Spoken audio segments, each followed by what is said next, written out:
mereka menciptakan suatu hasil satu sama lain atau berkomunikasi satu sama lain.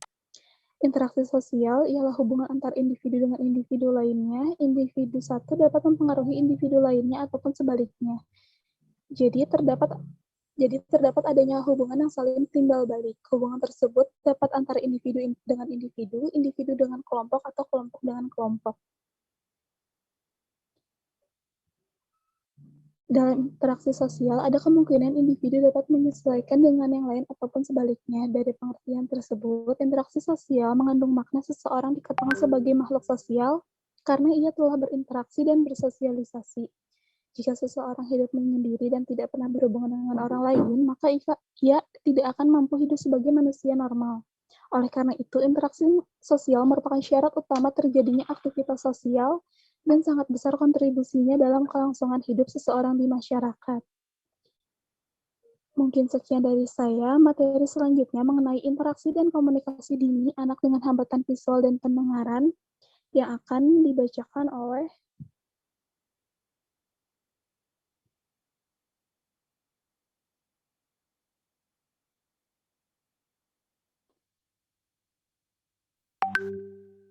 Dea. Kepada Dea saya persilakan.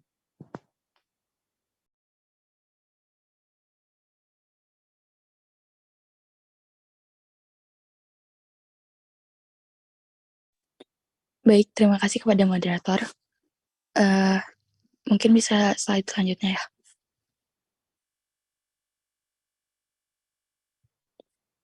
Oke. Interaksi dan komunikasi dini anak dengan hambatan visual dan pendengaran. Komunikasi merupakan suatu aktivitas atau peristiwa transmisi informasi yang merupakan proses penyampaian informasi antara individu dengan individu atau individu dengan kelompok melalui sistem simbol yang umum digunakan seperti pesan verbal dan tulisan, serta melalui isyarat atau simbol lainnya.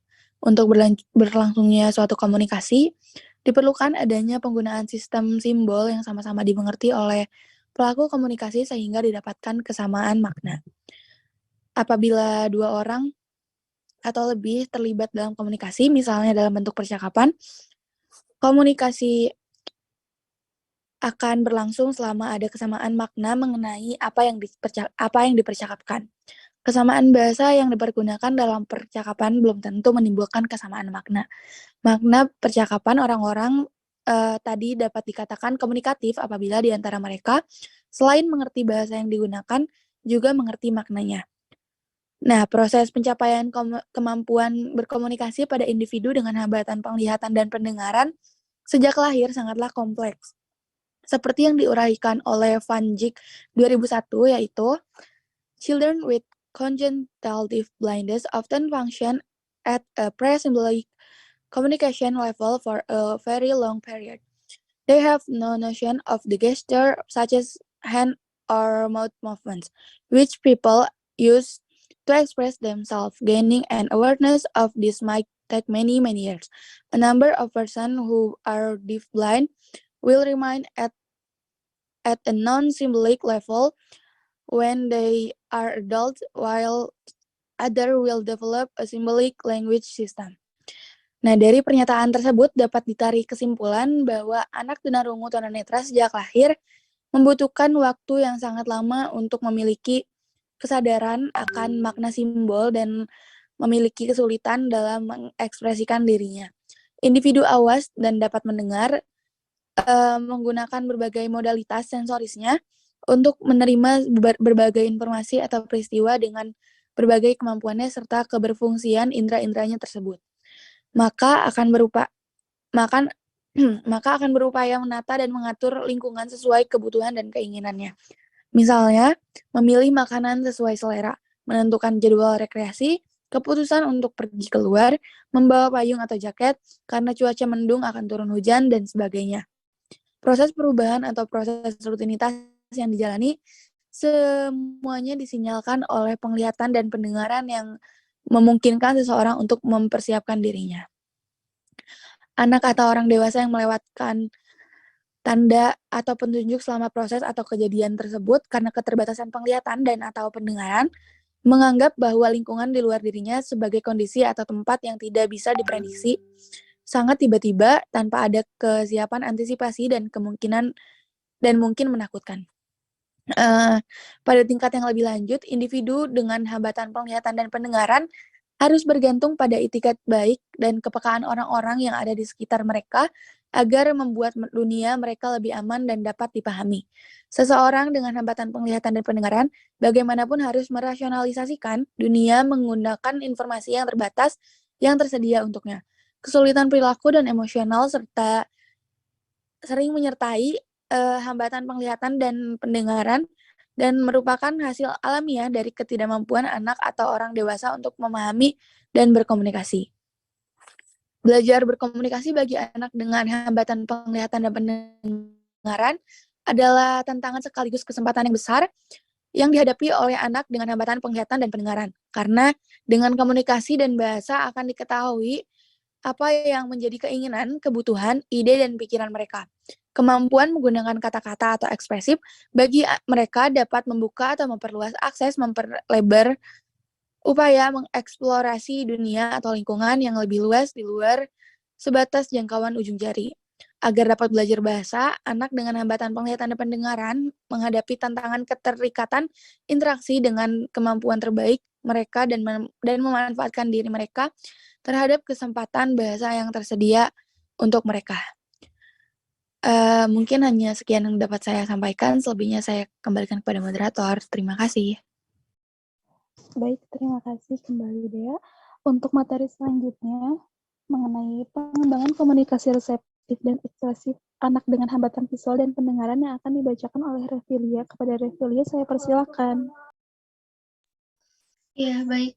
Terima kasih moderator. Di sini saya akan menjelaskan pengembangan komunikasi reseptif dan ekspresif bagi anak dengan hambatan penglihatan dan pendengaran. Anak dengan hambatan penglihatan dan pendengaran membutuhkan sebuah rutinitas terhadap aktivitas yang bermakna, serta membutuhkan satu atau beberapa cara di mana rutinitas tersebut dapat dikomunikasikan kepadanya. Isyarat sentuhan, gestur, dan penggunaan simbol benda adalah beberapa cara umum yang membuat anak mengerti apa yang terjadi kepadanya. Oleh karena itu, pengembangan komunikasi reseptif dan ekspresif pada anak hambatan visual dan pendengaran sangat dibutuhkan. Tahapan-tahapan komunikasi secara ekspresif dan reseptif pada anak dengan hambatan penglihatan dan pendengaran tergambarkan juga melalui hasil penelitian tentang perkembangan bahasa anak tunarungu tunanetra oleh Jan van Dijk dan hasil riset tersebut telah dipublikasikan dengan judul The First Step of the Deaf Blind Toward Language tahun 1996. Berdasarkan hasil riset tersebut dikemukakan bahwa perkembangan bahasa anak tunarungu dan tunanetra adalah sebagai berikut. Di sini saya mengambil level prasimbolik. Nah, di level prasimbolik ini ada beberapa level lagi. Yang pertama, level kesadaran ego, mengembangkan hubungan dengan dunia luar dan belajar memahami mana dirinya dan mana yang bukan dirinya. Level kedua, pola gerak yang membentuk konsep. Mengalami hal secara langsung atau melakukan secara langsung. Yang ketiga, pengembangan skema tubuh atau gambaran diri. Belajar bahwa tubuh adalah suatu unit yang terdiri dari bagian-bagian yang memiliki fungsi, bentuk, ukuran, dan letaknya masing-masing. Level keempat, isyarat alamiah, pengembangan kesadaran akan simbol dengan melihat konteks dari isyarat. Yang kelima, ingatan dan menimbulkan kembali ingatan. Mengumpulkan pola pengalaman sensori dari kelas, tempat, irama, kesamaan, perbedaan, dan waktu. Level ke-6, bermain peran atau imajinasi. Menggunakan simbol untuk membantu mengimajinasikan suatu situasi atau pengulangan pengalaman sebelumnya. Menunjukkan penerimaan situasi, menunjukkan pemikiran, serta untuk mengekspresikan dunia luar. Level ke-7, reversibility. menggunakan item-item konkret seperti grafik, isyarat atau gestur, gambar, dan benda konkret untuk menunjukkan suatu objek. Yang kedelapan, ekspresi konsisten, menggunakan modalitas yang konsisten untuk mengekspresikan ide dalam satu pernyataan, menunjukkan nilai komunikasi, mengekspresikan suka dan tidak suka. Level ke-9, ekspansi pengembangan kosakata, menggunakan tanda khusus isyarat dan suatu suara. Level 10, komunikasi secara generatif atau menyeluruh dengan mengkombinasikan tanda, isyarat, dan suara sebagai bentuk komunikasi. Lalu kemampuan berbahasa muncul. Saya kembalikan kepada moderator.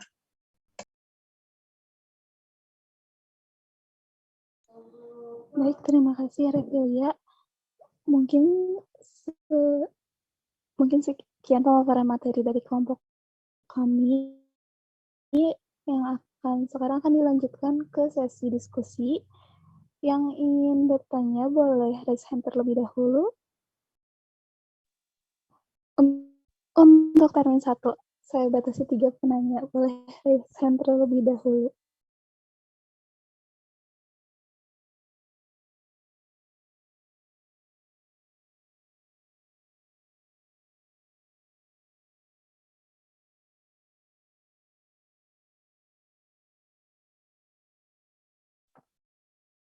Silakan, ada yang mau didiskusikan?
Tidak ada yang ditanyakan? Sudah paham atau sama sekali belum paham nih?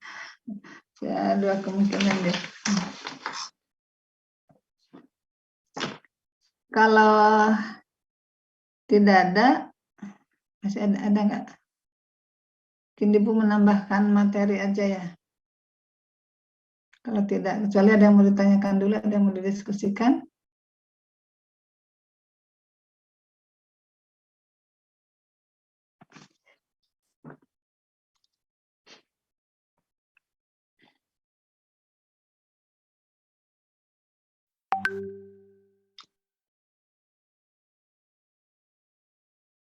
Kalau tidak ada, mungkin ditutup saja ya. Nampaknya ini coba dikasih hitungan sampai 5. Kalau tidak ada, ditutup saja. Oke, baik Ibu. Mungkin sekian dari kelompok 6. Mohon maaf atas kekurangannya.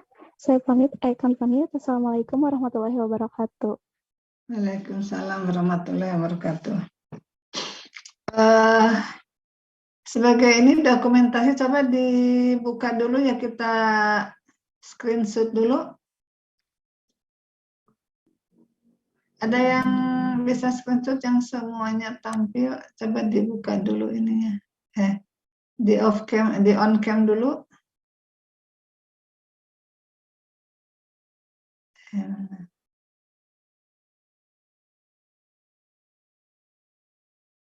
Ibu nggak semuanya muncul, ada yang bisa screenshot? Boleh Bu, sama saya di screenshotnya. Ya.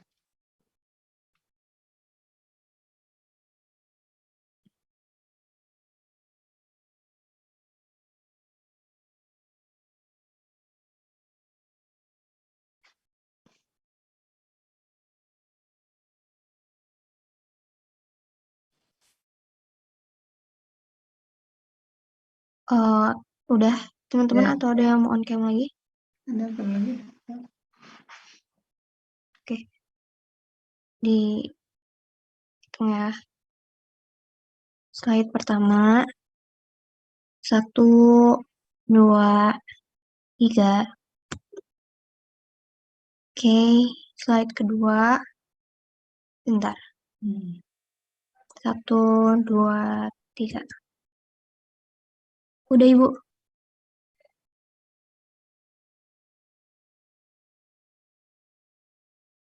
Ya, terima kasih.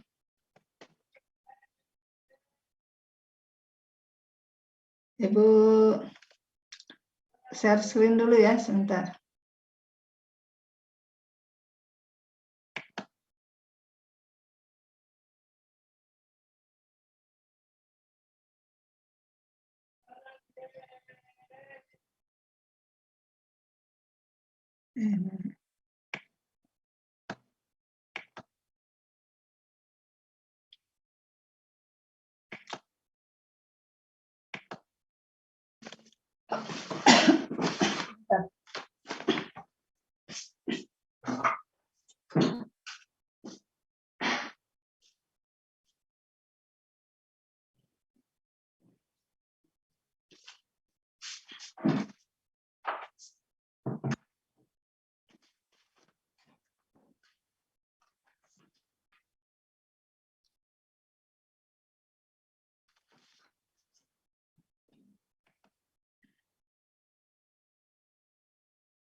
Sudah ada ya?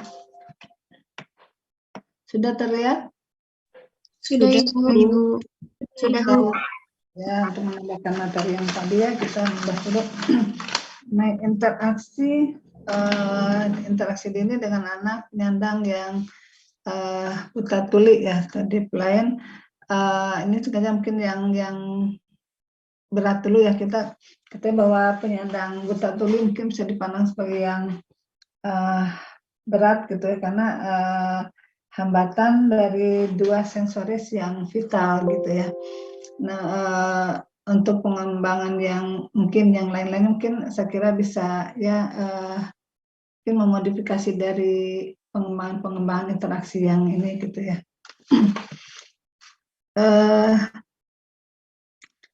Ini nih ada pemandangan ini ke ini ya, nggak terbaca yang atasnya ya. Nah, ini pemandangan dari tempat tidur bayi. Ini kita bayangkan bahwa ini ada bayi yang mengalami hambatan pendengaran dan penglihatan gitu ya. Di mana indera penglihatan dan pendengaran ini adalah merupakan indera jarak gitu ya. Indera jarak di sini artinya kita bisa melihat hal-hal yang jauh dari kita gitu ya. Dengan penglihatan kan kita bisa melihat yang jauh dari tubuh kita intinya. Demikian juga pendengaran gitu ya. Pendengaran kita bisa mendengar hal-hal yang jauh dari tubuh kita. Berbeda dengan indera perabaan. Indera perabaan kan harus memang ada yang terjangkau oleh kita gitu ya. Kita bisa meraba sesuatu yang memang terjangkau oleh tangan kita gitu ya, atau tubuh kita. Nah, anak yang melihat dan mendengar itu mempelajari bahasa dan konsep-konsep penting tanpa pengajaran yang terencana secara khusus gitu ya. Artinya anak tanpa diajarkan secara khusus juga bisa melihat sesuatu, bisa melihat aktivitas orang, bisa melihat suatu benda gitu ya. Demikian juga pendengaran. Ketika anak yang mendengar, anak dia tidak diajarkan secara khusus, dia akan mendengar ya, tanpa diajarkan. Artinya dia mendengar sesuatu, mendengar lingkungan berbicara, mendengar suara-suara gitu. Nah, sedangkan pada anak yang buta tuli gitu ya, itu tidak memiliki akses terhadap kesempatan untuk belajar secara insidental gitu ya. Dan informasi yang didapat melalui kontak dengan orang dan lingkungan itu sering terpecah-pecah dan terdistorsi ya, terdistorsi. Seperti misalnya mungkin ada contoh klasik itu ya, yang seperti tunanetra gitu kan, misalnya tunanetra yang hambatan penglihatan, kalau mungkin misalnya memahami suatu benda, misalnya gajah, kalau gajah itu besar, kalau yang megangnya mungkin ada kan karena besarnya kan akhirnya tidak terpegang, itu kelemahan kan, artinya hambatan dari perabang, tidak secara keseluruhan bisa meraba secara keseluruhan benda yang besar misalnya gajah, sehingga ada orang yang mengamati kakinya misalnya, artinya bisa timbul persepsi yang lain terhadap gajah gitu ya, gajah misalnya seperti tihang atau apa gitu ya, atau yang memegang lagi belalainya seperti ular dan sebagainya. Jadi artinya bisa pemahamannya atau konsepnya jadi terpecah-pecah gitu ya, sehingga memang untuk memahami hal seperti itu juga perlu ada modifikasi lain ya, atau ada teknik lain gitu untuk supaya siswa tunanetra itu memahami tadi konsep benda tadi, atau contohnya konsep gajah tadi supaya utuh gitu, misalnya dengan memperkecil atau dengan model dan sebagainya gitu ya. Jadi artinya tidak bisa mempelajari secara langsung, secara alamiah gitu ya. Nah, kemudian anak yang ini kebiasaan ya. Anak yang melihat juga sering bisa mengantisipasi terhadap kejadian sehari-hari gitu ya. Anak yang melihat, mendengar bisa melakukan antisipasi. Ketika ada benda yang mendekat kan kita tahu ini ada yang benda mendekat, ada benda berbahaya, kita akan menghindar gitu ya. Atau misalnya ketika pendengaran, kita berada menghadap ke arah lain, kita kan bisa tahu kalau ada orang yang mendekat dari arah belakang gitu ya, sehingga kita tahu gitu, oh ada orang yang datang nih gitu kan, kalau yang mendengar. Kalau yang tunarungu kan tiba-tiba tiba-tiba pas balik ada orang sudah ada di dekatnya misalnya gitu kan, sehingga itu bisa kaget gitu ya. Nah itu jadi bagi bayi tunarungu, tunanetra atau buta tuli itu kehilangan isyarat-isyarat tadi gitu ya, yang mungkin dan menganggap dunia itu sebagai tidak dapat diprediksi, kemudian membingungkan atau bahkan menakutkan gitu ya. Dan anak ini membutuhkan bantuan orang lain untuk memahami dunia luar. Jadi di sini tadi ya banyak hal terjadi, mungkin kejutan yang tidak menyenangkan gitu ya, daripada yang menyenangkan. Seperti tadi kan tunarungu tiba-tiba pas balik badan tiba-tiba ada orang gitu kan, biasanya kaget gitu ya. Kita sendiri juga kalau nggak mendengar tiba-tiba ada orang kan suka kaget gitu ya. Nah kemudian juga tidak memahami atau tidak dapat mengantisipasi apa yang terjadi dengan dirinya. Nah mereka atau ia mungkin mencoba berkomunikasi, namun isyarat yang digunakan itu tidak kentara gitu ya, sehingga sulit dipahami orang lain. Sebenarnya mungkin ada upaya-upaya komunikasi karena orang tidak memahami, sehingga kan tidak terlihat, tidak kentara, sehingga tidak bisa dipahami oleh orang lain. Nah mungkin juga ia menganggap bahwa memahami upaya keras orang tuanya untuk berkomunikasi tidaklah mudah. Jadi orang tua juga untuk berkomunikasi dengan anak, berusaha, anak juga tidak bisa memahaminya gitu ya, tidak tahu bahwa orang tua juga sebenarnya sudah berupaya untuk berkomunikasi. Nah di sini komunikasi itu mungkin sudah berlangsung gitu ya pada anak yang mengalami tadi ya buta tuli sejak lahir itu gitu. Nah ini ada cara-cara di mana anak yang masih kecil mungkin sudah berkomunikasi. Jadi di sini kita harus mencermati isyarat-isyarat yang muncul dari anak gitu ya. Nah isyarat-isyarat itu contohnya misalnya nafasnya mungkin berubah ketika mendengar suara atau orang yang dikenal atau disukai. Nah di sini mendengar suara karena gini, pada anak yang buta tuli juga kan tidak semuanya itu ada yang tulinya itu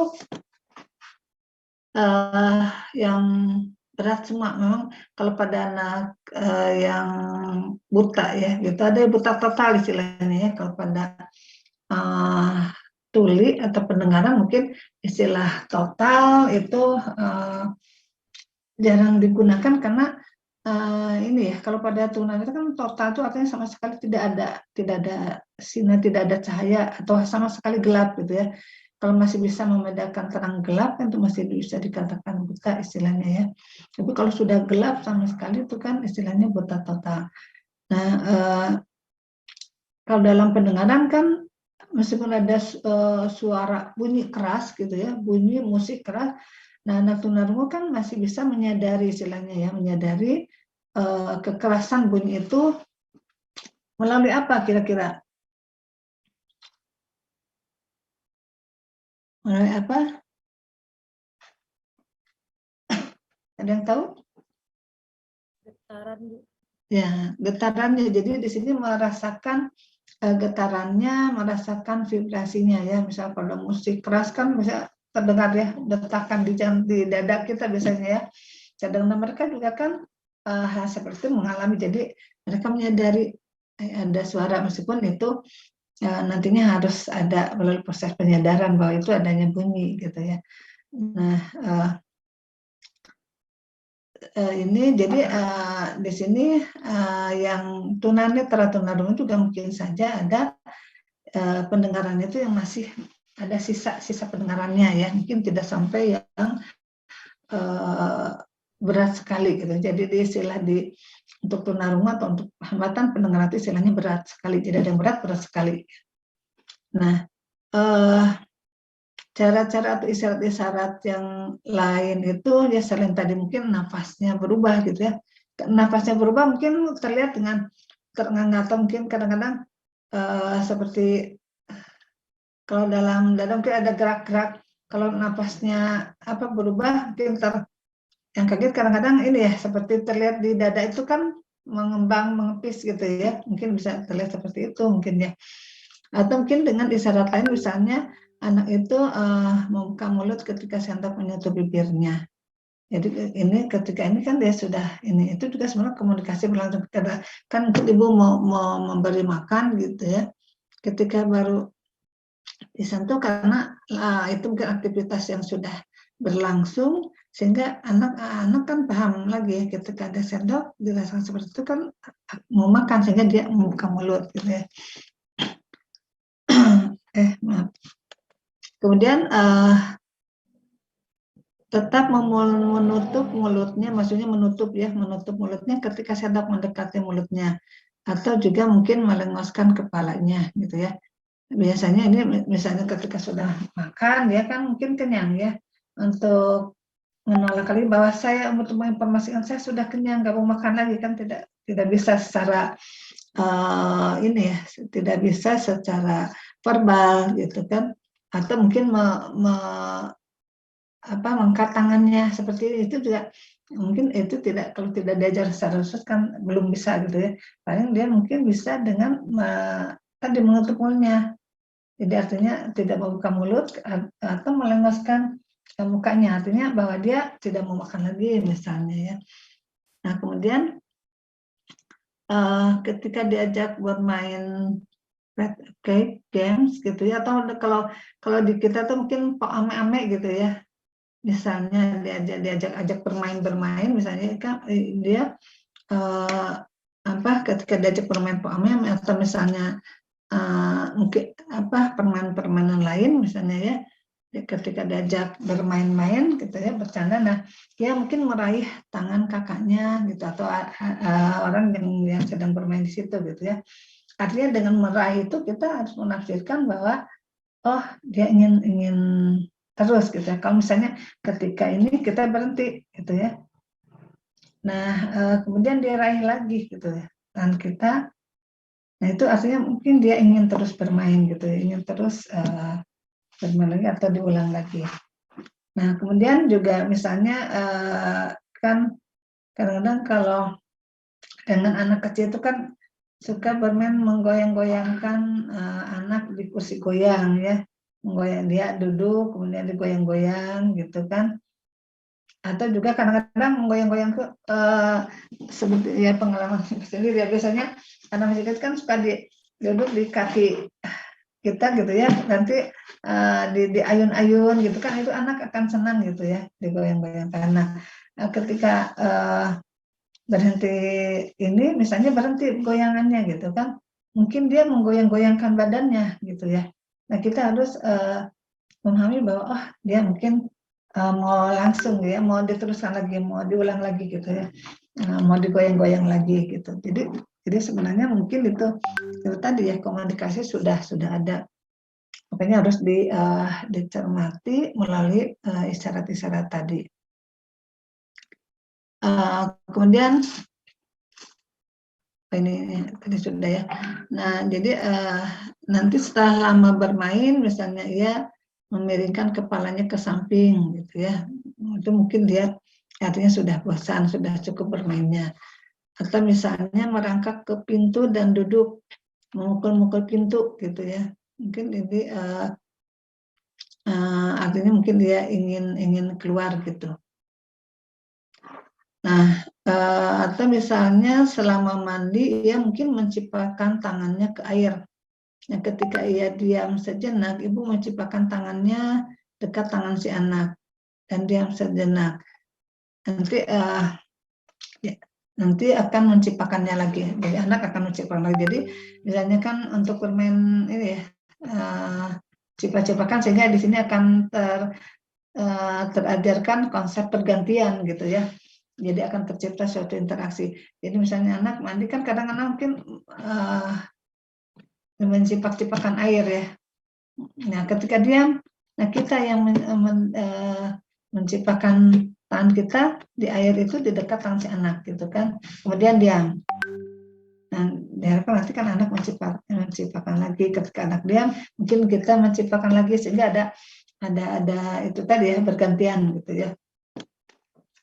Nah, di sini kan dengan adanya pergantian itu kan itu membantu sebenarnya membangun pembicaraan di tahap awal gitu ya. Jadi artinya ada pergantian. Nah, ini ada tips untuk mengembangkan komunikasi pada anak deepline ini gitu ya. Nah, pengembangan komunikasi dini didasarkan pada 4 pemikiran. Yang pertama, mengembangkan suatu hubungan yang erat dan saling percaya dengan anak. Nah, di sini memang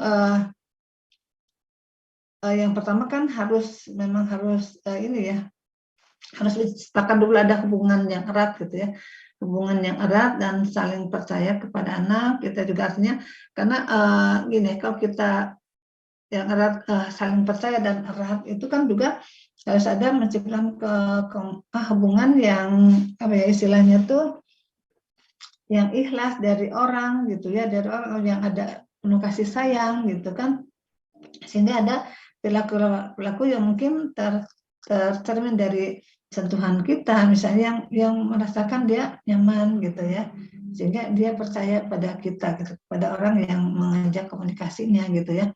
Karena kan kalau kita misalnya cara-cara kita yang tidak ikhlas atau tidak tidak tulus, tidak menyayangi, itu biasanya terasa dari sentuhan-sentuhan kita mungkin ya. Makanya suka ada istilah bayi gitu ya. Kadang-kadang digendong oleh orang yang mungkin tulus, ingin menyayangi, menggendongnya gitu. Biasanya anak itu kan nyaman, tenang gitu ya, betah digendong. Kadang-kadang kalau mungkin kita dalam kondisi kita juga misalnya menggendongnya cemas atau tidak utuh, tidak penuh kasih sayang, misalnya bisa mungkin karena kita lagi cemas atau apa, kadang-kadang anak juga terpengaruh ya, anak mungkin tidak betah gitu ya digendong oleh kita gitu. Nah, jadi di sini kita harus mengembangkan hubungan yang erat tadi ya, erat dan saling percaya. Untuk saling percaya kita harus betul-betul berinteraksi dengan mereka dengan tulus, dengan kasih sayang gitu ya. Kemudian Yang kedua, menggunakan kebiasaan sehari-hari yang konsisten di mana anak terlibat secara penuh. Nah, ini untuk anak itu kan mereka tidak bisa melihat aktivitas orang lain seperti apa. Jadi untuk melibatkan anak itu harus dikembangkan kebiasaan-kebiasaan yang atau kegiatan-kegiatan sehari-harinya itu konsisten gitu. Kalau misalnya kan pagi-pagi biasanya aktivitas apa misalnya? Mungkin kan bangun tidur, mandi gitu ya. Setelah mandi makan, bukan makan dulu kan. Sudah makan dulu. Jadi sudah bangun tidur, misalnya membereskan tempat tidur, mandi, sudah mandi, misalnya makan juga kan mengambil itu harus diajarkan misalnya tidak langsung diberikan tapi mungkin ya ini sesuai dengan ini ya, sesuai dengan kemampuan anak. Kadang-kadang anak kalau sudah agak besar diajarkan juga dari mana itu makanan itu diambil gitu ya. Misalnya ada kegiatan makan, setelah itu apalagi gitu, mungkin bermain, setelah bermain apalagi. Nah itu jadi setiap harinya konsisten. Mungkin kalau yang kegiatan sehari-hari tadi mungkin biasa rutin ya, bangun, mandi, makan gitu. Nah mungkin di kegiatan bermainnya hanya bermainnya mungkin berbagai aktivitas bervariasi ya bermainnya, tapi mungkin bermain di jam-jam itu gitu intinya. Nanti setelah bermain apalagi, nah itu diharapkan jadi untuk mereka tuh perlu konsisten sehingga dia menyadari misalnya kalau setelah bangun, pasti setelah ini saya akan mandi. Jadi dia bisa memprediksi kegiatan apa yang akan dilakukan setelah ini gitu. Sehingga dia tahu lagi kalau sudah sudah bangun pasti mandi, setelah mandi misalnya nanti akan makan misalnya gitu ya. Jadi dia bisa memprediksi kegiatan apa yang berikutnya.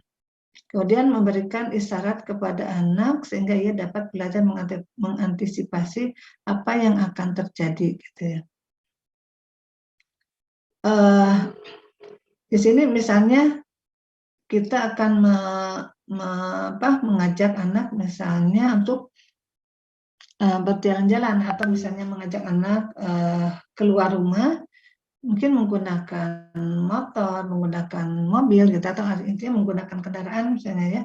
Nah di situ kita jangan langsung aja anak langsung dibawa di ini, tanpa anak kan ini mau apa yang mau dilakukan, mau kemana gitu kan, sehingga bisa bawa dia mau naik kendaraan itu kita memberikan isyarat dulu misalnya dengan memegangkan kunci gitu, kunci motor atau kunci mobil gitu, yang artinya atau mungkin dengan mungkin kalau ada mobil-mobilan, memegangkan mobil-mobilan, artinya kita akan berangkat dengan menggunakan mobil.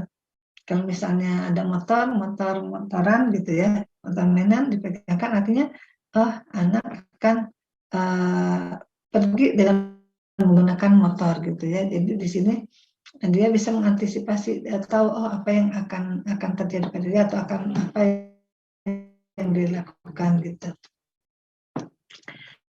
Tapi itu juga harus gitu, dengan kendaraan dipegangkan mobil-mobilan itu harus konsisten gitu ya. Nah, kemudian memberikan kesempatan kepada anak untuk memiliki kendali atas lingkungannya gitu ya. Jadi di sini kalau mengenalkan itu bukan jadi untuk mengenalkan, misalnya mengenalkan benda, misalnya ada kucing misalnya ya, kucing mungkin cuma dipegang kucing, tangan anak yang kita pegang diarahkan ke sini gitu ya. Kalau tangan anak yang diarah kita pegang, tangan anak untuk memegang gitu ya, memegang memegang kucing, diarahkan tangannya kan artinya yang mengendalikan kan kita gitu ya, sesuai ke arahnya dia dipegangkan kemana kan artinya kita yang mengendalikan gitu ya. Tapi sebenarnya kita harus memberikan kebebasan pada dia untuk mengendalikan atas lingkungannya, dia mau meraba kemana saja terserah dia gitu. Jadi artinya ini berlaku istilahnya tangan di atas tangan gitu ya. Tangan di atas tangan ini artinya kita meletakkan tangan anak itu di atas tangan kita gitu ya. Nah, di atas tangan kita meletakkan tangan ya. Nah, nanti kita memang misalnya mau diarahkan karena ada kucing, misalnya kucingnya apa sih mau dipegang ke kucing misalnya. Nah, dipegang kucing, tangan kita memang tangan anak kan ada di atas tangan kita ya. Nah, kita arahkan ke kucing, nanti kan tangan anak bisa kita mainkan, tangan anak juga bisa sambil memegang-megang kucing itu gitu ya, meraba. Jadi istilahnya tangan di atas tangan. Jadi kalau mau diarahkan untuk ke sesuatu, tangan dia di atas tangan kita. Jadi nanti kan dia tangannya bebas ya, ada kebebasan untuk mengendalikan atau mengeksplor benda yang akan kita kenalkan gitu ya. Jadi bukan tangan anak yang dipegangkan, tapi istilahnya tangan anak di atas tangan kita ya. Tangan mungkin ada prinsip tangan di atas tangan gitu ya. Artinya tangan anak di atas tangan kita. Kemudian orang tua mengambil semua langkah awal dengan mengembangkan hubungan yang erat dan saling percaya kepada anak. Jadi ya mungkin awalnya langkah dari orang tua, namun nantinya ya untuk mengembangkan hubungan yang erat gitu ya dan saling percaya. Misalkan anak langkah awal itu kan kita mendekati anak, misalnya mengenalkan, supaya membentuk hubungan ya, kita misalnya menunjukkan kayak usapan-usapan tentu usapannya di tempat yang tidak sensitif gitu ya. Nah, sehingga ada anak menyadari bahwa ada orang mendekati itu dirasakan dengan nyaman sehingga akan membentuk tadi saling percaya gitu ya, memberikan kasih sayang. Kemudian untuk mengembangkan ikatan batin bisa juga dengan memeluk anak gitu ya, kalau ini masih anak kecil dan kita misalnya bisa dengan memeluk anak gitu ya.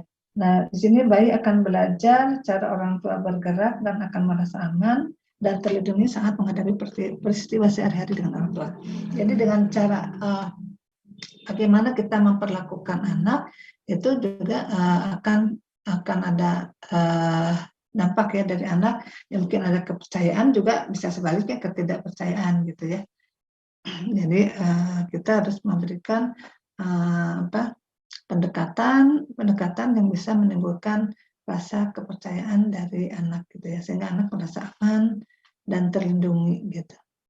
Kemudian nah di sini nanti ya atau anak akan memulai mempelajari dunia yang lebih luas ya, meliputi orang-orang yang perhatian terhadapnya, kemudian gerakan yang menarik, sesuatu yang disentuh, misalnya dari gerakan yang menarik, dari yang disentuh, dari teksturnya, dari bau, atau mungkin beberapa suara dan berbagai hal yang kasat mata gitu ya. Ini berbagai suara, mungkin untuk yang masih bisa pendengaran, bisa juga yang kasat mata itu hal-hal yang besar, misalnya karena dia mungkin saja low vision, dia tidak buta total, misalnya masih ada sisa-sisa penglihatan gitu ya. Kemudian saat orang tua bergabung bermain dengan anak, orang tua menunjukkan bahwa ia berbagi ketertarikan dengan anaknya. Jadi di sini bisa bermain giliran bersama.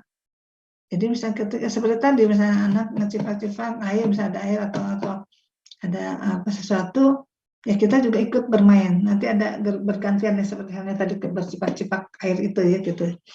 Sehingga di sini ada bermain giliran bersama. Nah, ini ada saran-saran yang mungkin berguna ketika kita dan anak belajar berkomunikasi. Jadi meskipun dia misalnya tidak mendengar atau tidak melihat gitu ya, tetap kita sapa, misalnya halo ini bapak ibu gitu, ayo bermain. Karena mungkin saja anak tadi ya, ayo bermain mungkin dengan dada yang nada yang nyaman gitu ya. Mungkin bagi anak yang sisa pendengaran menangkap minimal nadanya gitu ya, sehingga anak artinya ada senangnya. Kemudian juga selalu sapa anak dengan sapaan khusus ya, misalnya menyentuh dada, di sini dada dada ya, dada atau bagian atas maksudnya dada atau pundak, biasanya umumnya pundaknya ya yang ini ya, umumnya pundaknya. Nah, biarkan ia tahu siapa orang yang menghampirinya dengan tanda nama khusus gitu ya. Jadi kita harus kalau mau berinteraksi dengan dia harus memiliki karakteristik khusus dari kitanya gitu ya. Jadi mengenalkan kita kan nggak mungkin ini nama ibu ini si A si B, nggak mungkin gitu. Jadi kita kenalkan dengan identitas khusus, misalnya dengan apa yang bisa ditangkap, mungkin dengan pegangan, dengan sentuhan yang bisa disentuh, atau mungkin dengan penciuman ya gitu kan. Kalau disentuh misalnya kalau misalnya ya umumnya orang-orang tidak banyak di lingkungannya, tidak banyak yang menggunakan kacamata misalnya gitu kan, kita bisa mengidentikan diri kita dengan kacamata kita gitu ya. Atau mungkin kalau ibu-ibu dengan bros, atau kalau yang lain tidak pakai kerudung dengan kerudung misalnya. Kalau bapak-bapak mungkin dari rambut misalnya, yang lain-lain nggak ada yang kribo, misalnya yang kita ada seorang kribo bisa mengenalkan ciri khasnya dia memegang rambut yang kribo misalnya, itu menjadi ciri khas orang itu gitu. Jadi ketika nanti suatu saat lagi mendekati dipegangkan ke rambut, jadi anak akan langsung mengenali gitu ya. Atau juga bisa dengan parfum tadi gitu. Kita kalau dengan anak mau interaksi dengan anak itu menggunakan parfum yang sama gitu ya, yang sama, yang memang tidak mungkin ada bau yang khas gitu ya, yang berbeda dengan yang lain gitu ya. Jadi jangan yang sama gitu, karena di sini akan menjadi identitas diri kita gitu ya ketika berinteraksi dengan anak tersebut gitu ya. Nah, mungkin dengan tanda-tanda lainnya gitu yang bisa dijadi identitas gitu ya. Kemudian katakan padanya apa yang akan kita lakukan bersamanya gitu ya.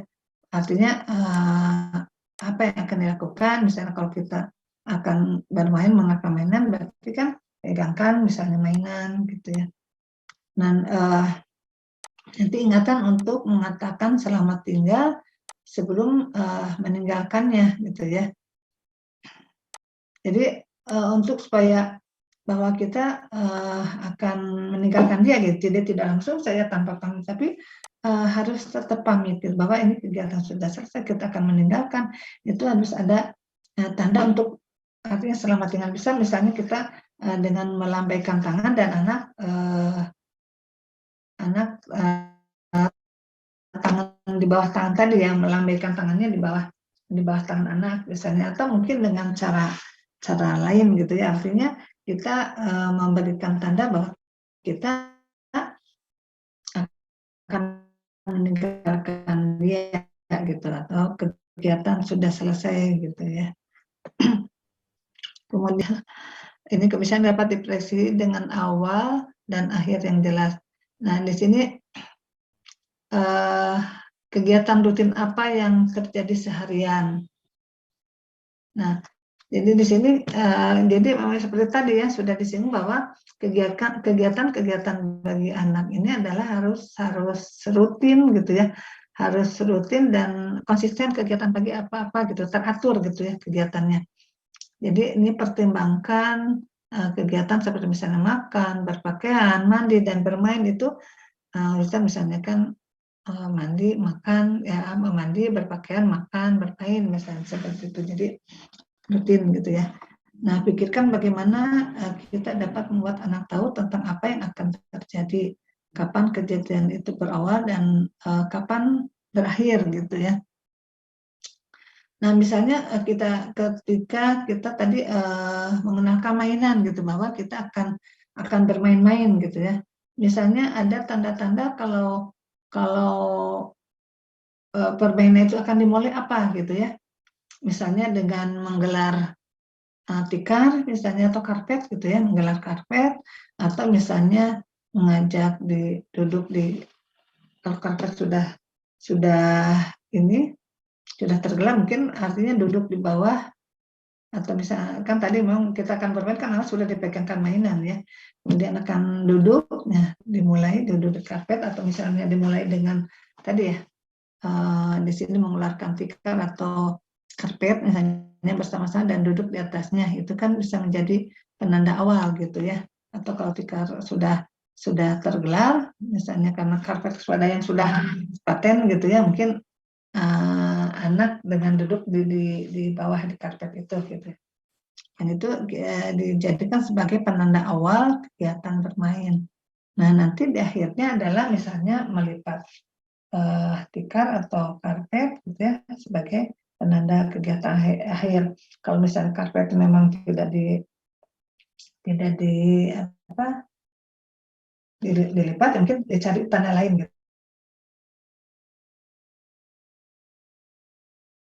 gitu ya. Misalnya dengan masukkan mainan ke kotak, kegiatan sudah berakhir gitu ya. Mungkin masukkan ke kotak, mungkin dimasukkan ke tempat penyimpanannya gitu ya. Anak juga ketika bermain itu harus juga diajarkan dari mana permainan itu, misalnya dari mengambil mainan, bisa dari mengambil mainan dari tempat, bisa itu juga bisa dijadikan sebagai awal bermain, nanti disimpan lagi gitu ya. Nah, kemudian libatkan anak dalam keseluruhan kegiatan. Jadi di sini anak akan mengetahui urutan kegiatan dan mengembangkan berbagai konsep melalui partisipasi aktifnya dalam kegiatan secara utuh. Jadi di sini harus ingat bahwa seorang anak kecil yang buta tuli itu harus secara fisik berpartisipasi dalam seluruh urutan dari suatu kegiatan. Seperti misalnya ketika dia lapar kan mau makan gitu ya, mau makan, mau minum gitu kan, sampai juga mencuci piring bekas makan dan minumnya gitu ya, bisa sehingga anak-anak kecil juga diajarkan seperti itu.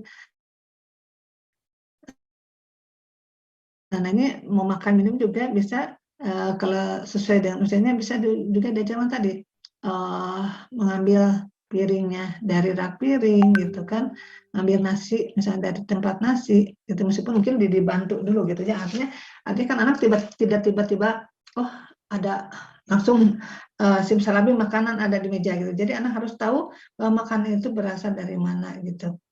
Nah, kemudian minum dan juga itu bekas makan minumnya, piring, gelasnya misalnya dicuci gitu ya, disimpan lagi ke rak.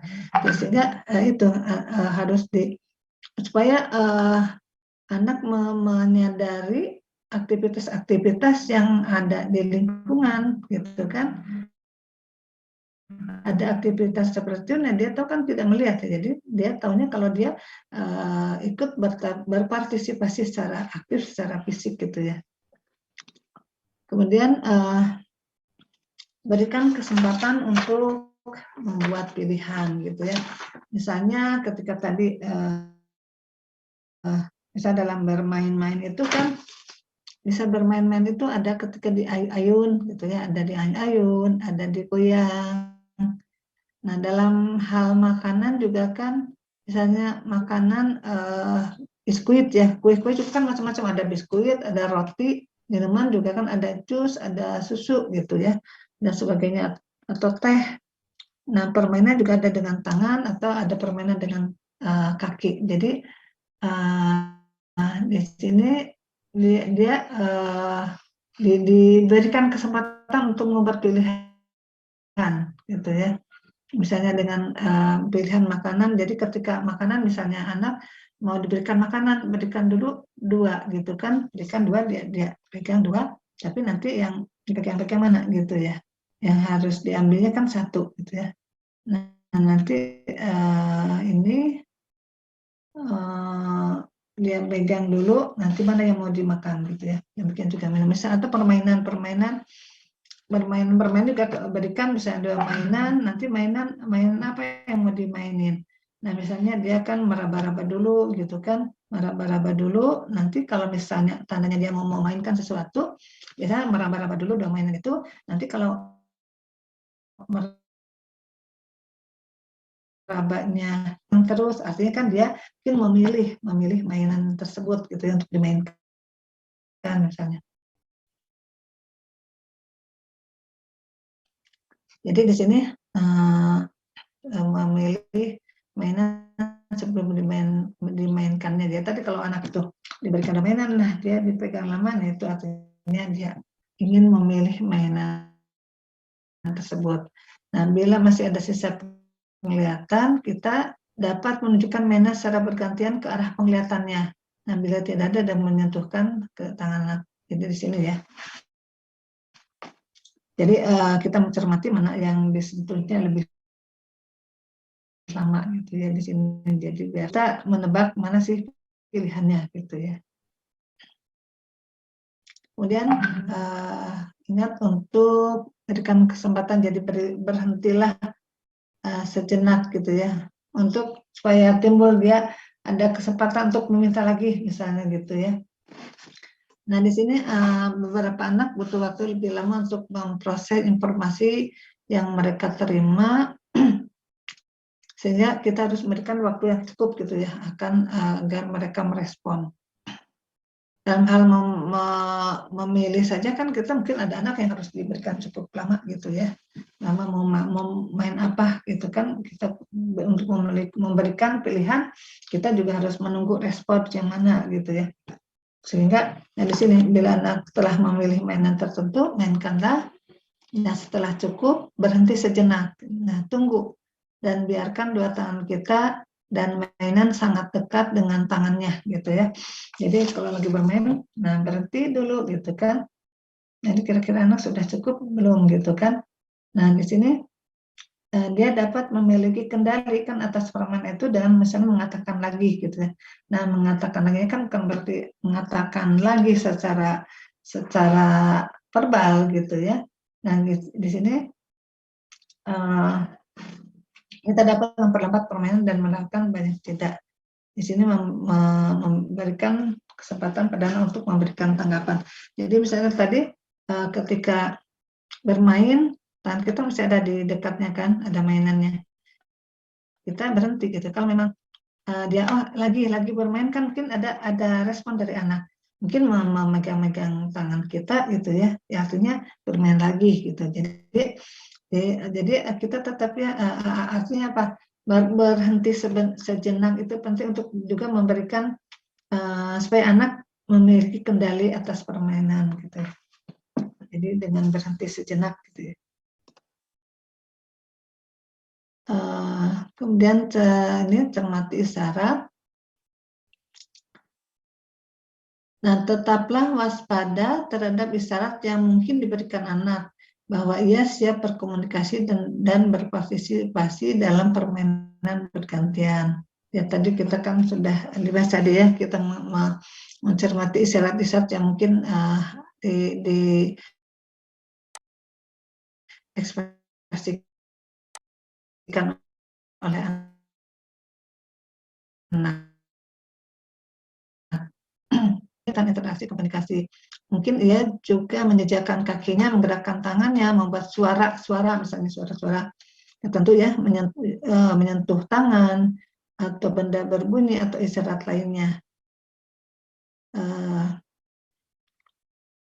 Ketika menunjukkan tidak mau lagi, itu boleh menawarkan kegiatan bermain lainnya.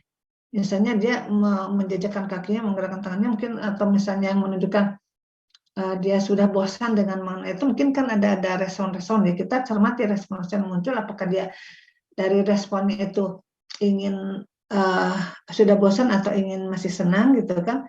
Nah kalau sudah bosan misalnya diberikan mainan yang lain, diberikan penawaran ya, jadi artinya diberikan mainan lain, atau mungkin dia cukup selesai permainannya. Jadi kita lihat dari responnya gitu ya.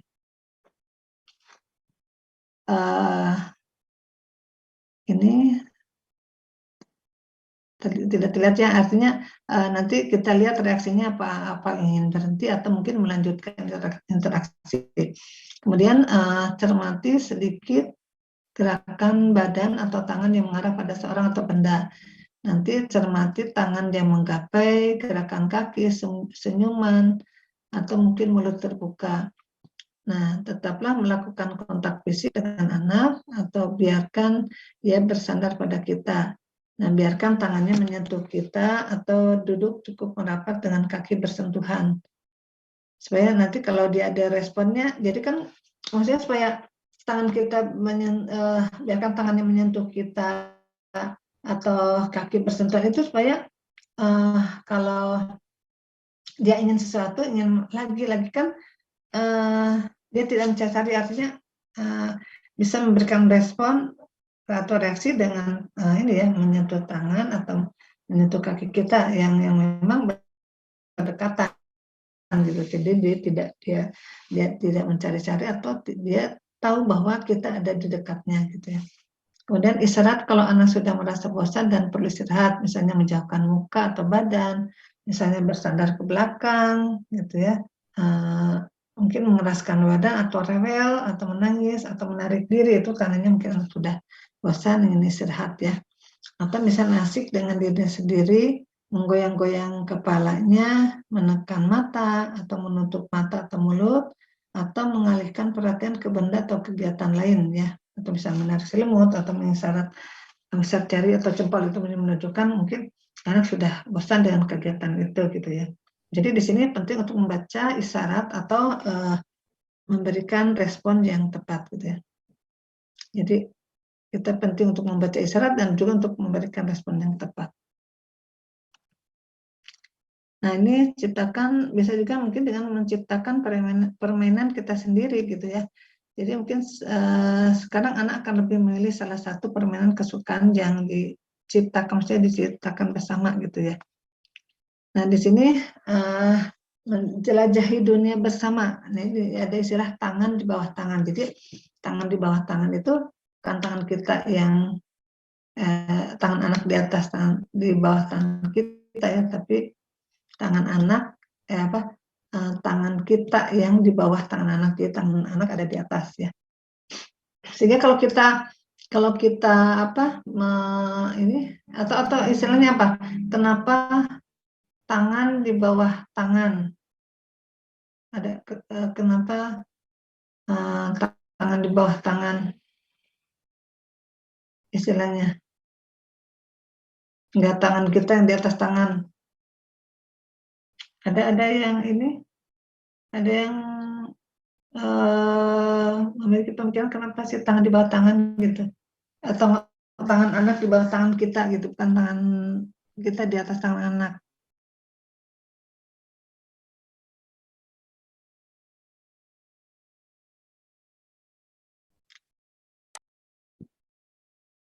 Ya silakan. Siapa? Ya silakan.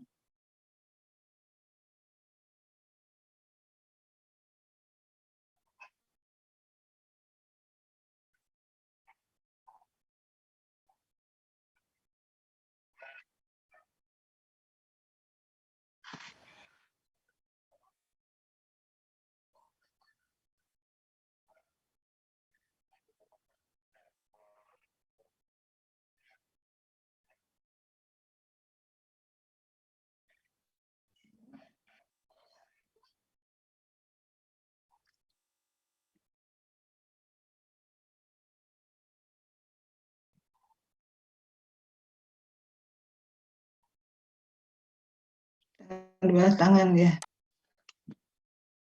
Kalau merasakannya mungkin ketika tangan kita di atas anak juga mungkin merasakan ya, tapi mungkin tadi ya kendalinya, kalau tangan anak di atas tangan kita kan dia bisa mengendalikan tangan sendiri ya, bukan? Kalau beda dengan tangan kita yang di atas, jadi mengarahkan gitu ya, jadi ada tangan kendali. Ya bisa seperti itu, atau juga karena terkait juga ini ya, biasanya kalau kita ya kita misalnya ini menekan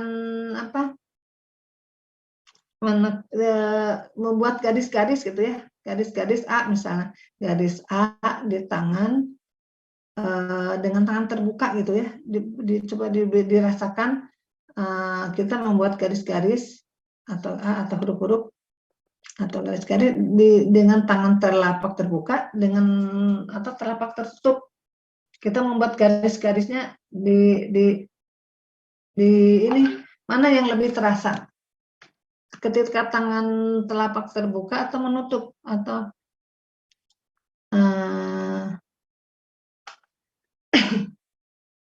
Bisa dibayangkan nggak? Misalnya telapak tangan kita ya, membuka ke atas ya. Ada coba di garis-garis, mungkin membuat huruf atau apa gitu ya. Sudah coba semuanya.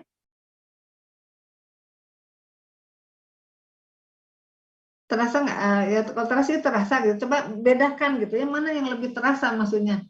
Coba di garis-garis, misalnya telapak tangan gitu ya, terus sama telapak tangan kiri misalnya ini, telapak tangan kiri terbuka, kemudian telunjuk tangan, nah kita membuat garis-garis, itu huruf di atasnya. Nah, udah sekarang dibalik, telapak tangan yang kiri itu dibalik, tangan kita telunjuk kita ada di bawahnya kan.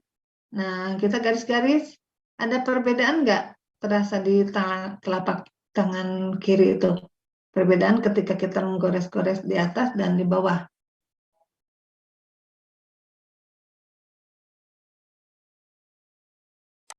Ada Bu. Ada perbedaan kan ya? Kira-kira karena apa? Rasa perbedaannya ya? Ya sensibilitasnya ya menjadi, ya kan kalau sensibilitas sebenarnya ya menjadi berbeda ya sensitifnya. Karena apa perbedaan sensibilitasnya? Dengan tadi ya terlentang dan menutup tadi, tangan kiri menutup. Saja misalnya itu tangan anak kan ya, yang telunjuk ini tangan kita gitu kan. Kenapa? Mungkin perbedaan ketebalan kulitnya Bu. Kulitnya kan mungkin kulit ini sama ya. Ya kan anak misalnya tangannya nggak langsung berubah jadi kulitnya ini ya berubah apa waktu itu gitu ya, langsung berubah posisi kan, posisi itu apa terkait apa ini jadi kefisikan ya. Ada ini juga kan ada apa sih, gaya tarik bumi kan ya, jadi sehingga menjadi lebih terasa gitu ya. Kalau di ini kan yang di atas, yang di atas kan telunjuk misalnya garis-garis, tapi kalau tangan di atas kan kita ini kayak ada gaya tarik terhadap tangan sehingga menjadi sensitif tadi ya, sensibilitasnya jadi lebih peka di tangan yang telungkup tadi gitu ya. Nah ini juga jadi sini anak kan di bawah tangan gitu ya. Kita kadang-kadang mengajarkan bagaimana sih misalnya mencuci piring itu gitu kan. Kita mengajarkan mencuci piring ke anak gitu kan. Kan anak tidak, kalau anak yang melihat kan kita bisa mendemonstrasikan cara mencuci piring seperti itu gitu kan. Melihatkan, tapi kalau untuk mereka nggak bisa misalnya. Jadi kita mencuci piring tapi tangan anak ada di atasnya gitu ya, mengenalkan sehingga nanti anak bisa merasakan juga dia meraba-raba yang piringnya, tapi kita membimbingnya dengan tangan di bawah di bawah tangan ya, tangan anak di bawah tangan kita gitu. Ya dia lebih sensitif gitu ya. Nah ini merasakan. Nah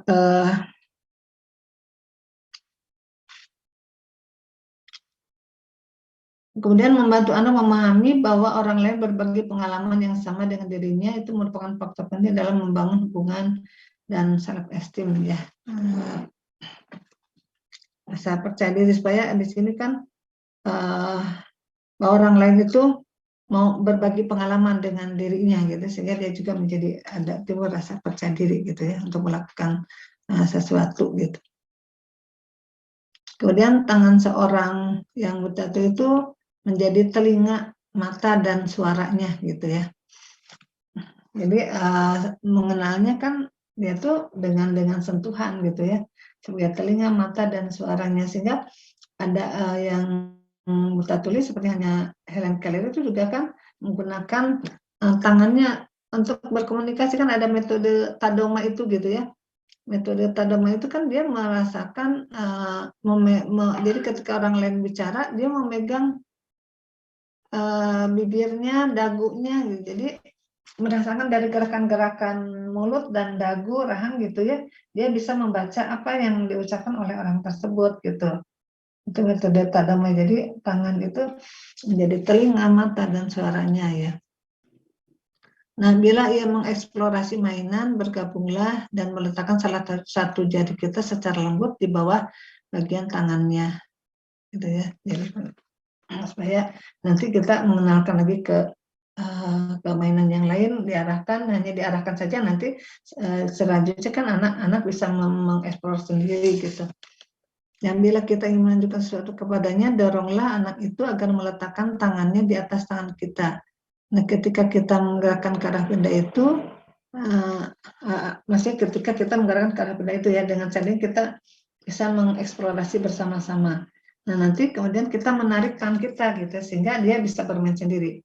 Jadi awalnya kan dengan kita diarahkan kemana gitu ya, dia tetap bisa kena di atas tangannya sendiri, dia mau meraba apa, nah hanya kita arahkan ke benda itu, nanti dia bisa meraba sendiri. Ini juga kan kita ya, ini kadang-kadang kan juga ada ketika membantu anak tunanetra gitu ya, tunanetra membantu duduk gitu misalnya, membantu duduk di kursi kan suka kadang-kadang kalau orang yang belum paham kan langsung kita memegang badannya gitu ya, mendudukkan gitu ya, memegang badannya, mendudukan orang tersebut di kursi gitu ya, padahal tidak usah seperti itu gitu ya, cukup misalnya kalau udah besar ya, artinya anak sudah mengenal kursi, bentuk kursi seperti itu, cukup sebenarnya tangan anaknya saja gitu, tangan orang tersebut misalnya, tangan orang tersebut kita tempelkan, atau misalnya tadi ya, kita kalau mau membantu kan kita nempelkan tangan kita misalnya di telapak tangannya gitu kan ya, bukan tangannya diarahkan, misalnya dengan kita dengan menempelkan tangan di bawah tangan, artinya kita mau mengarahkan dia gitu ya. Nah, nanti dibawa ke cukup ke sandaran kursi atau ke sandaran belakang kursi atau ke tangan ya, kalau ada yang di pinggir itu kan tangan kursi istilahnya ya, nah pegangkan ke situ gitu ya, kita arahkan tangan anak ke situ, nanti anak sendiri yang selanjutnya menyasar gitu ya, dia akan tahu posisi di mana dia akan nyasar posisi itu, atau posisi tempat duduknya di sebelah mana, dia akan duduk sendiri gitu. Jadi tidak usah didudukkan gitu ya, dia cukup ya, tangan kita disentuhkan di bawah telapak tangannya, nanti dibawa ke kursi itu gitu ya, dipegangkan ke kursi. Nah, kemudian bergabunglah dengan anak dalam permainannya. Jadi cari apa yang menarik bagi anak gitu ya. Mungkin dia senang dengan mangkuk berisi kertas warna-warni, atau ia suka menggerak-gerakkan tangannya pada kertas tersebut. Jadi kita mengamati juga apa sih yang menarik untuk anak gitu ya. Nah, orang tua bisa duduk berseberangan dan meletakkan sebagian tangan di bawah tangan anak di dalam mangkuk. Nah, setelah anak menggerak-gerakkan kertas, orang tua juga menggerakkan kertas tersebut, berhenti sejenak. Nah, kemudian ya mungkin akan bergantian melakukan itu. Jadi seperti tadi ya, jadi selalu ada pergantian. Nah, dengan berganti-ganti itu kan menciptakan komunikasi gitu ya. Nah, kita nanti dia menggerakkan, nanti dia kita yang ini nih gitu ya. Jadi kayak sambil bermain. Sebenarnya di sini sudah ada timbul kan komunikasi gitu ya. Nah, ketika orang tua mengambil giliran sedang melakukan percakapan dini sesuai tentang sesuatu menjadi ketertarikan. Aduh, mohon maaf sebentar ya, ada hal nanti sebentar.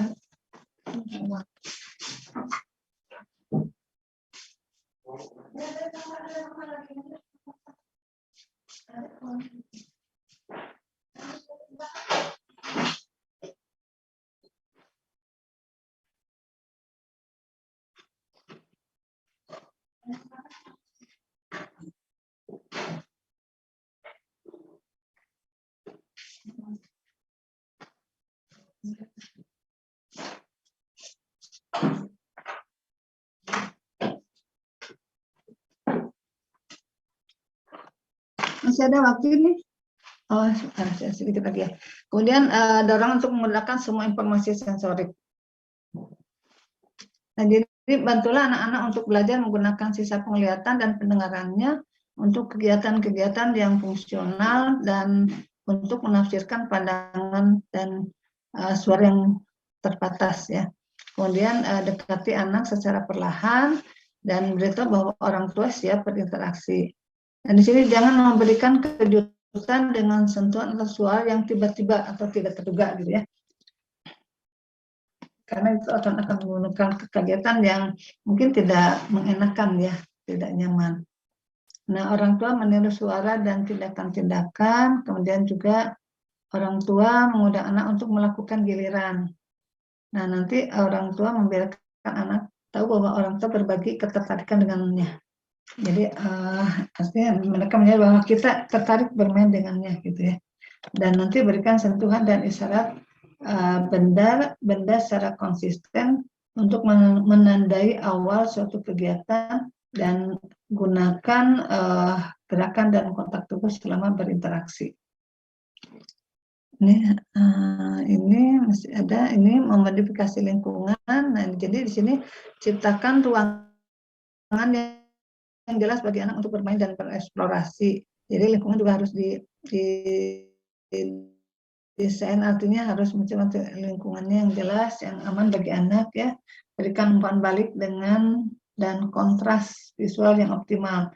Kalau misalnya ada kan kalau yang kontras visual yang optimal mungkin bagi yang anak masih memiliki sisa penglihatan ya, mungkin dia misalnya kalau kita berikan mainan-mainan itu, misalnya di sini ya mainan-mainan itu kan ada yang warna-warni, dia tertarik dengan warna apa, misalnya mungkin ada warna-warna yang mungkin apa ya, menarik atau mungkin bisa ditangkap oleh sensorisnya gitu ya, atau kelihatannya. Jadi mainan-mainan dan benda-benda dengan karakteristik sensoris yang akan dihargainya, misalnya tadi ya, mainan yang memantulkan cahaya, seperti misalnya balon milar, mainan dengan getaran, mainan yang suaranya mudah diaktifkan. Jadi misalnya seperti ini ada kan, balon-balon ini kan ada sinar-sinarnya ya, balon-balon ini mungkin anak ada yang sensitif misalnya terhadap mungkin ini contoh yang mungkin bukan yang banyak, misalnya yang warna polos-polos ya, ini mungkin yang warna ada tulisannya mungkin kurang pas, mungkin misalnya warna-warna polos kita kenalkan, mungkin saja anak yang sensitif gitu ya. Ya, jadi sambil menstimulasi sisa penglihatannya. Ya mungkin, nah itu jadi di sini benda-benda diletakkan di tempat anak biasa menemukannya. Dan orang tua perlu memberikan kesempatan yang tidak hanya untuk berinteraksi dengan lingkungan, benda, dan orang di dalamnya, namun juga memberikan hasil dari interaksi tersebut gitu ya. Sehingga ia tidak membuat kaitan antara saya melakukan sesuatu, saya membuat sesuatu terjadi. Jadi di sini orang tua kita dia memberikan kesempatan tidak hanya untuk berinteraksi dengan lingkungan benda dan orang di dalamnya, namun juga hasil dari interaksi tersebut gitu ya. Kemudian nanti harus dipantau tingkat perkembangannya. Jadi pekalah terhadap jenis dan jumlah stimulasi sensorik yang dapat ditanggapi oleh anak pada rentang waktu tertentu dan disesuaikan dengan kegiatan dan materinya. Jadi ketika kita berinteraksi juga kita harus sambil mengamati gitu ya, stimulasi sensorik mana yang bisa ditanggapi oleh anak gitu. Itu kan sebagai dasar nanti artinya kita memberikan simulasi dengan hal yang mudah ditanggapi, yang mudah direspon oleh anak. Pastikan untuk memantau dan menghapuskan suara lain dan efek visual yang membingungkan gitu ya. Jadi anak juga harus konsen, misalnya kalau ada suara-suara mungkin ada, karena tadi ya meskipun ada misalnya ada sisa pendengaran, itu juga suaranya mungkin jangan suara yang ribut misalnya gitu ya, karena itu mungkin akan mengganggu konsentrasinya nantinya gitu. Nah ini gunakan ini ketutup ya, intinya gunakan isyarat yang sesuai maksudnya ya. Jadi gunakan isyarat yang sederhana dan konsisten yang dapat dipahami anak. Jadi isyarat, kalau kita menciptakan isyarat-isyarat yang sederhana gitu ya, yang bisa dipahami dan konsisten. Jadi isyaratnya tidak berubah-ubah. Gitu. Hari ini isyaratnya ini untuk hal yang sama, besok berubah lagi gitu. Tidak seperti itu. Jadi harus yang sama gitu ya. Jadi isyarat harus jelas berkaitan dengan kegiatan dan persepsi anak dan disampaikan sesaat sebelum kegiatan dimulai. Jadi misalnya mendampingi untuk melihat responnya dan perlahan-lahan turunkan dia untuk mandi. Karena misalnya mengisyaratkan mencelupkan kaki ke kalau mau mandi misalnya setiap mengajak mandi misalnya menyelupkan kaki ke air gitu ya, menyelupkan kaki ke air. Nanti kita melihat responnya gitu kan. Nah, kalau memang dia senang ya artinya berarti kan akan mau mandi gitu ya. Nah, kemudian dengan demikian dunianya akan dapat diprediksi dan menarik dan dia akan mengembangkan hubungan yang berlandaskan rasa saling percaya dengan orang yang merawatnya. Jadi misalnya kalau dia belum ternyata kan udah dicelupkan dia misalnya belum mau mandi saat itu gitu ya, kita jangan memaksanya gitu kan, artinya mungkin nanti saat tertentu dia mau mandi gitu ya.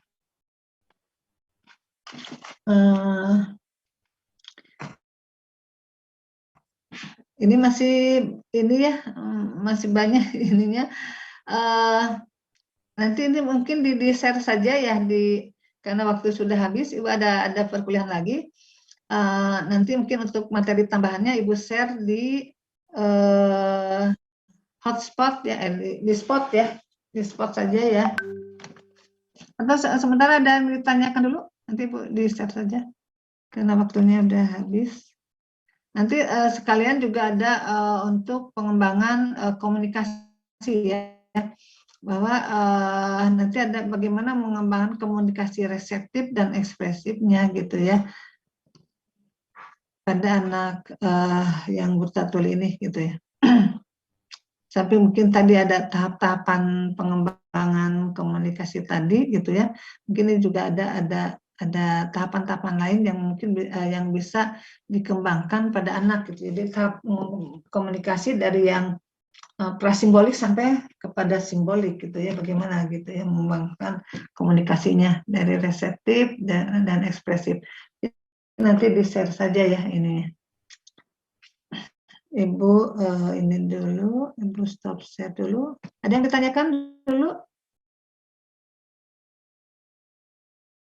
Kalau tidak ada, ini sudah habis waktunya, mungkin kita akhiri saja ya perkuliahan ini. Mudah-mudahan nanti minggu depan kita bisa luring lagi ya, bisa luring lagi. Kalau tidak ada pertanyaan, Ibu akhiri. Assalamualaikum warahmatullahi wabarakatuh. Ya, ya. Waalaikumsalam warahmatullahi wabarakatuh. Terima kasih, Bu. Terima kasih banyak Ibu. Sama-sama. Boleh duluan ya. Ya, Assalamualaikum. Waalaikumsalam. Terima kasih banyak. Selamat puasa teman-teman Ibu.